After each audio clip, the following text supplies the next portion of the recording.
Hey guys, ngayong araw na to ay gagawa tayo ng Pancit Molo. Ito yung kumpletong listahan ng mga ingredients na gagamitin natin kasama ang sukat ng bawat isa.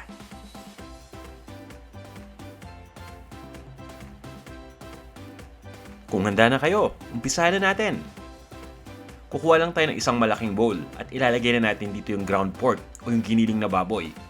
Pagkatapos, ihahalo natin dito yung hipon. Ang ginawa ko dito sa sariwang hipon ay tinadtad ko lang o hiniwa ko lang ng malilit na peraso. Ilagay naman natin yung sibuyas. Gumamit lang ako dito ng food processor para mas mapabilis yung paghiwa. Pero kung wala kayong food processor, pwede naman natin itong manumanuhin lang. And guys, para sa kaalaman ng lahat, itong version na to ay sarili kong version. Kung naghahanap kayo ng authentic o traditional na Pancit Molo, gagawin natin yan sa isa sa mga future videos natin. Ngayon naman guys, ay naglagay lang ako dito ng itlog at isusunod ko na yung asin. Pati na rin yung garlic powder at yung ground black pepper. Pagkatapos ay lalagyan lang natin ito ng sesame oil. At hahaluin lang natin ito mabuti. Kung mukhang pamilyar sa inyo itong gamit kong panghalo, alam nyo guys, ito yung spatula ng rice cooker na instant. Mas madali kasing gamitin ito sa paghalo ng mga iba't ibang mga ingredients kagaya nito. Pero kung gusto niyo, pwede kayong magkamay dito. Basta siguraduhin nyo lang na nagugas kayo mabuti ng kamay o pwede rin kayong gumamit dito ng regular na kutsara.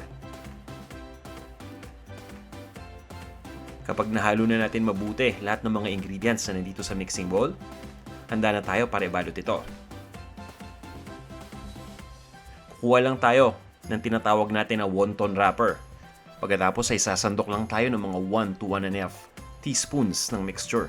Ilalagay natin sa ibabang bahagi nitong ating wonton wrapper at umpisa na natin ang pagbalot. Pagdating sa pagbalot, walang tama o mali na pagbalot dito ha. Itong nakikita nyo, ibang style lang ito. So ang ginagawa ko, ini-enclose ko lang dito sa wrapper yung nilagay nating mixture. Sinisil natin yung parehong sides. Pagkatapos ay kukuha lang ko ng tubig, ilalagay ko sa isang end ng ating wonton wrapper.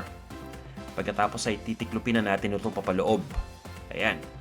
Pagkatapos guys, ipipress lang natin yung dulo, yung nilagyan natin ng tubig. Para masil ito.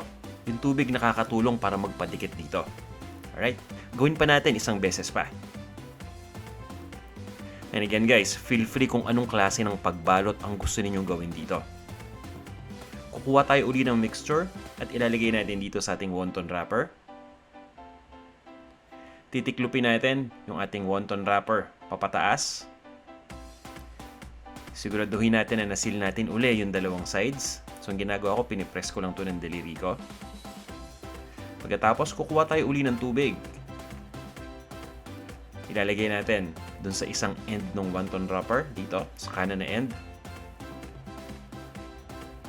Pagkatapos, fold natin uli papaloob at ipipress natin para masil. Ayan. Gagawin lang natin tong step na to hanggang sa maubos na natin lahat ng wonton wrapper at yung mixture na rin. Ayan guys, ready na tayo. Lutuin na natin yung sabaw nitong ating Pancit Molo. Maglalagay lang ako ng chicken broth dito sa isang malalim na soup na pot.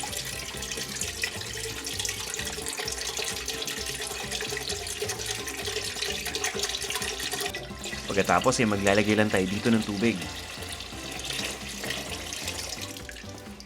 Papabayaan lang natin itong kumulo. At kung kumulo na, ilalagay natin dito yung ating rotisserie chicken. Gumagamit ako ng rotisserie chicken dito nung sa ganun ay mas maging malasa yung sabaw nitong ating Pancit Molo. Pero kung wala kayong rotisserie chicken na available, pwede kayong gumamit dito ng regular na chicken lang na hilaw. Papabayaan lang natin kumulo uli yung mixture. Takpan muna natin ito. At pagkatapos ay tuloy lang natin yung pagluto ng mga 20 minutes. Pero kung hilaw ng manok ang gagamitin natin, tatagalan natin yung pagluto ng konti. Siguro mga 30 to 35 minutes. Makaraan ng 20 minutes, ready na tong manok. Tatanggalin lang natin dito sa ating lutuan. Papalamigin lang natin ito ng konti. At pagkatapos guys, ay hihimayin lang natin ito. Ihihiwalay natin yung laman sa buto o isi-shred natin yung laman ng manok. At pagkatapos nating ma-shred yung laman ng manok, ay ibabalik natin yun dito.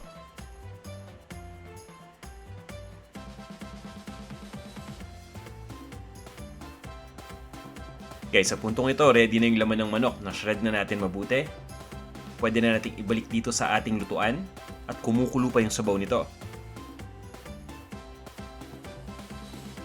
Dahan-dahan lang nating ilagay itong shredded chicken dito sa ating lutuan.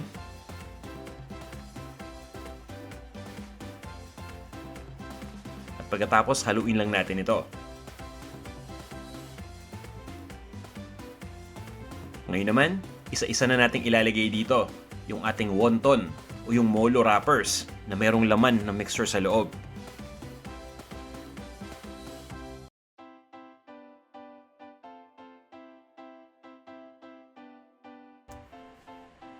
Malalaman natin na luto na itong ating wonton kapag nag-umpisa na itong lumutang.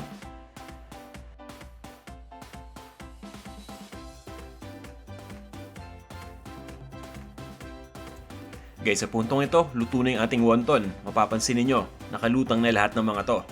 Halos tapos na tayo. Maglalagay na lang tayo dito ng scallions o yung tinadtad na dahon ng sibuyas, pati na rin ng tostadong bawang.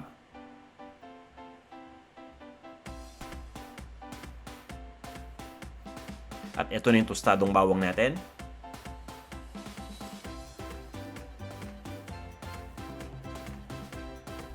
I-reserve natin yung kalahati. So kalahati ng tinadtad na sibuyas na dahon yung ilalagay muna natin dito. Pati yung bawang ganun din. Dahil yung kalahati gagamitin natin mamaya kapag nailipat na natin ito dun sa ating bowl. Ngayon naman, maglalagay lang tayo dito ng patis. Alam nyo guys, dito sa version na to, patis ang ginagamit natin. Pero yung traditional o yung authentic na molo, toyo ang ginagamit nila doon. Alright, hahaluin lang natin ito. Pagkatapos guys, pwede na nating ilipat sa isang serving bowl. At iserve na natin. Guys, maraming salamat sa pag-nood nitong video. Sana may napulot kayo dito na dagdag na kaalaman. Kung nagustuhan nyo ito, baka pwedeng pakiclick naman yung ating thumbs up button dito sa YouTube at pakishare na rin ito sa inyong paboritong social media platform. Guys, eto na ang ating Pancit Molo. Kain na tayo!